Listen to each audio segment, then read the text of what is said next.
আর আজকে আমরা আলোচনা করব একটা জিনিস নিয়ে সংক্ষিপ্ত সময়ের মধ্যে, সেটা হলো কোরআন এবং রমাদান। একটু মনোযোগ দেন, খুব লম্বা আলোচনা করে আপনাদেরকে বিরক্ত করব না। যে কথাগুলো বলবো ইনশাল্লাহ আমি কিন্তু সারগর্ভ কথা বলার চেষ্টা করছি ইনশাআল্লাহ। দেখুন, আমরা একটু এবার চলে যাবো সূরা কদর। সূরা কদরে কোন সূরা ভাই? আল্লাহ পাক বলেন ইন্না আনজালনাহু ফি লাইলাতিল কদর, নিঃসন্দেহে আমি কোরআনকে নাজিল করেছি কদরের রাতে। কোন রাতে? ওয়া মা আদরাকা মা লাইলাতুল কদর, হে নবী মুহাম্মদ সাল্লাল্লাহু আলাইহি ওয়াসাল্লাম, আপনি কি জানেন কদরের রাত কি? লাইলাতুল কদরি খায়রুম মিন আলফি শাহর, আল্লাহ পাক বলেন কদরের রাত হচ্ছে হাজার মাসের চাইতে উত্তম। সুবহানাল্লাহ। তানাজ্জালুল মালাইকাতু ওয়ার রূহ, এই রাতে নাজিল হয়, অবতীর্ণ হন ফেরেশতা মণ্ডলী, আসমান থেকে সমস্ত ফেরেশতারা নেমে আসে। ওয়ার রূহ, এবং জিবরাইল আলাইহিস সালামও নেমে আসে।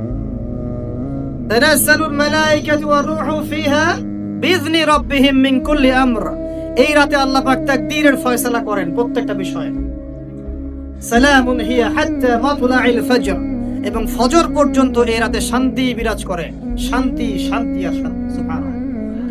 এই রাতে যে ইবাদত করবে হাজার মাস ইবাদত করেন নাকি পাবে। কেন এই রাতটা কেন ইম্পর্টেন্ট? একটাই কারণ, এই রাতে আল্লাহ পাক কোরআন নাজিল করেছেন। কি নাজিল করেছেন? কোরআন। এখন আসেন একটু মনোযোগ ধরে রাখেন।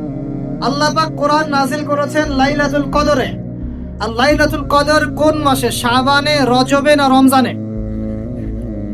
আবার বলছি, আল্লাহ বলছেন আমি কোরআন নাজিল করেছি লাইলাতুল কদরে।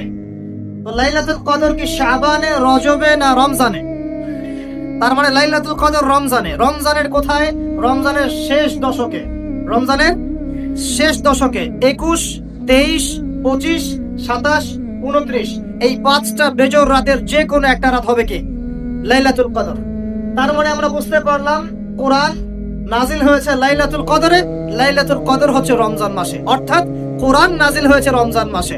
ঠিক আল্লাহ পাক সূরা বাকারায় বলছেন শাহরু রমাদানাল্লাযী উনজিলা ফীহিল কুরআন, রমজান সেই মাস যেই মাসে শুধু কিবলাই পরিবর্তন হয়নি, শুধু বদরের যুদ্ধই করা হয়নি, রমজান মাসে কোরআনও নাজিল হয়েছে। আল্লাহু আকবার। এখন বুঝতে হবে, এবার এই জায়গায় আসেন, যখন কোরআন নাজিল হচ্ছে তখনকার পরিবেশটা কেমন? এই যুবক ভাইরা একটু খেয়াল করেন, আপনাদের জন্য এই লেকচারটা ইম্পর্টেন্ট, কারণ আগামীর কাজগুলো আপনাদেরকে করতে হবে।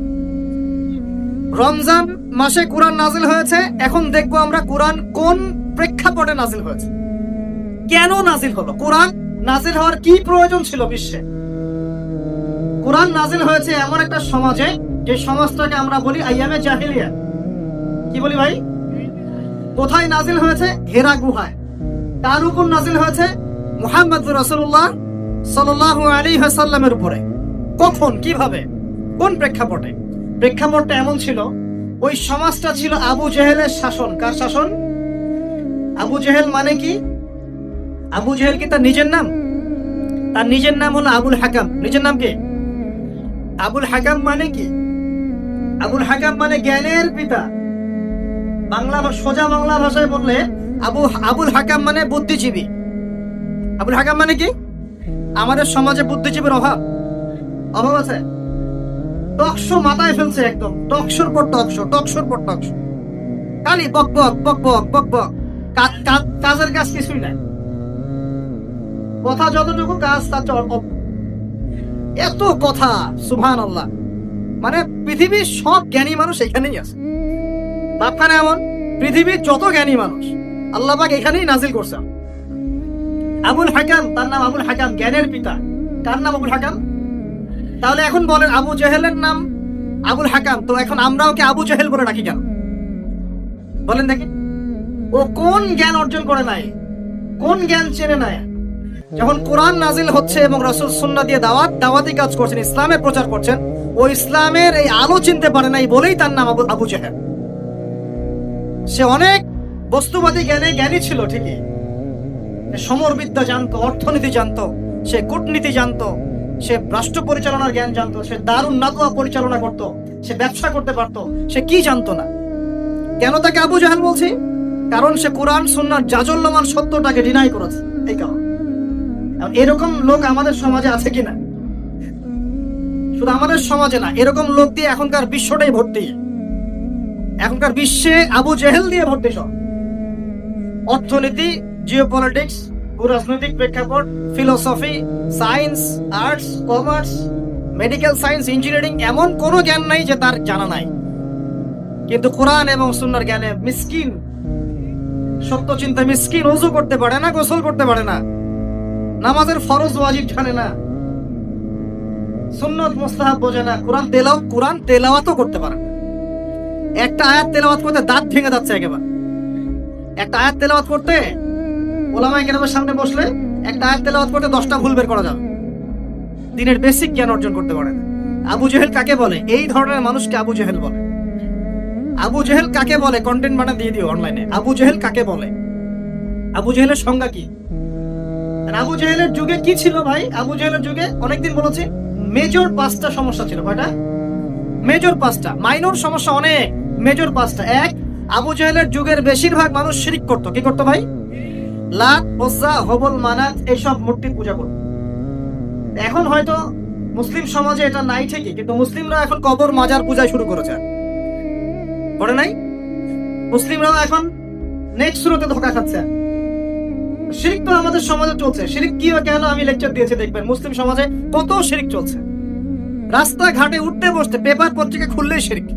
পেপার খুলবেন, রাশিফল, সিংহ রাশি, কন্যা রাশি, দিনটা কেমন যাবে বিশ্বাস করলে মুশরিক হয়ে যাও।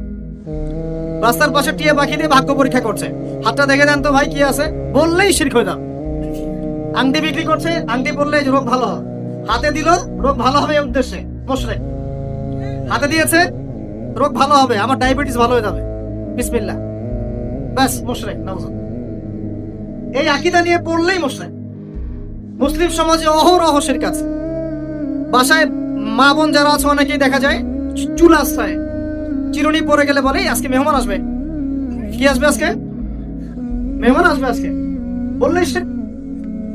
বাসা থেকে বের হচ্ছেন, আপনার পাঞ্জাবিটা একটু আটকে গেছে, আপনার স্ত্রী বলছে একটু বসে যান, অমঙ্গল হতে পারে, বসেন, বাস মুশরিক, শিরক হয়ে গেল। মুসলিম সমাজে রন্ধ্রে রন্ধ্রে শিরক এখন। আবু জেহেলের যুগে শিরক ছিল। এগুলো বলতে থাকলে এটা নিয়ে আলোচনা করতে হবে। আলোচনার টপিক আমার আজকে অন্য। আবু জেহেলের যুগে কি ছিল ভাই? শিরক ছিল। সমাজে রন্ধ্রে রন্ধ্রে শিরক ছিল। এখনকার সমাজেও শিরক আছে। তারা লা ইলাহা ইল্লাল্লাহ না পড়ে শিরক করতো, আমরা পড়েও শিরক করি। আল্লাহ পাক আমাদের সবাইকে শিরকের পাপ থেকে হেফাজত করুন বলিয়া। এই একটা পাপ যদি কেউ না করে ইনশাআল্লাহ সে জান্নাতে যাবে। যতই পাপ করুক না কেন, জিনা করেছে, মদ খেয়েছে, মিথ্যা বলেছে, অনেক কিছু করেছে, শুধু শিরকের পাপ করে নাই, আল্লাহ তাকে মাফ করে দিবেন ইনশাআল্লাহ। বিশ্বাস করলেন না কথাটা? নবীজি বলেছেন এই উম্মতের যে কোনো ব্যক্তি যতই পাপ করুক না কেন আল্লাহ পাক সমস্ত পাপ মাফ করতে পারেন, কিন্তু শিরকের গুনাহ আল্লাহ পাক মাফ করবেন। তওবা করে যদি মারা না যায় মাফ করবেন। একটা এক্সাম্পল দিয়ে বোঝাচ্ছি তাহলে ক্লিয়ার হয়ে যাবে। মনে করেন কেউ একজন জিনা করেছে, তওবা করার সুযোগ হয় নাই, মারা গেছে, না বলবেন। এখন আল্লাহ পাক কিয়ামতের মাঠে এই জিনার পাপটা মাফ করে দিতে পারেন, যদিও সে তওবা করে নাই।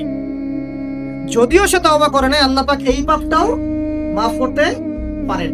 কিন্তু একজন ব্যক্তি শিরক করেছে, তওবা করে নাই, কিন্তু এই অবস্থায় যদি কাল কিয়ামতের মাঠে আল্লাহর সাথে সাক্ষাৎ করে, আল্লাহ তার গুনাহ মাফ করবে না। এই শিরক আর অন্য পাপের এই হলো পার্থক্য।